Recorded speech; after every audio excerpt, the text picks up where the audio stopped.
17 जानेवारी रोजी बारामतीत झालेल्या दोन्ही राष्ट्रवादीच्या नेत्यांच्या बैठकीवर माजी मंत्री तथा राष्ट्रवादी काँग्रेस शरद पवार गटाचे नेते राजेश टोपे यांनी प्रतिक्रिया दिली आहे। आम्ही कृषी प्रदर्शनाला गेलो होतो। कृषी प्रदर्शनाच्या निमित्ताने अजित पवारांना शरद पवार यांनी नाश्त्याला बोलावलं होतं। अजित पवार नाश्त्याला आले होते, त्या निमित्ताने आमची अनौपचारिक बैठक झाली, असं राजेश टोपे यांनी स्पष्ट केलंय। दोन्ही पक्षांची इच्छा आहे की आपण एकत्र राहिले पाहिजे, अशी विनंती मी शरद पवारांना केली होती, असंही टोपे म्हणाले। तसेच आम्ही साहेबांना एकत्र आणण्याची विनंती केली होती, असं स्पष्टीकरण माजी मंत्री राजेश टोपे यांनी दिलं आहे। ते जालन्यात पत्रकारांशी बोलत होते।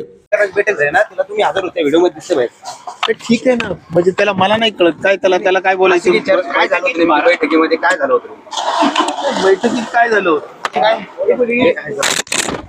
मला वाटतं की एकदम म्हणा काय म्हणायचं तुम्हाला। एक मिनिट आहे का? 17 जानेवारीला एक गौरव बैठ बुक खाली घेतो। आम्ही गेलो होतो कृषी प्रदर्शनाला।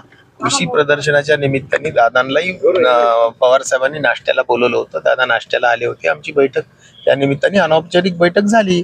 इच्छा दोन्ही पक्षाची एवढी आहेच की आपण सगळ्यांनी एकत्र राहिलं पाहिजे, आणि आम्ही साहेबांना विनंती केली की साहेब आपण एकत्र राहिलं तर बरं होईल, एवढीच। बाकी काहीच थँक्यू।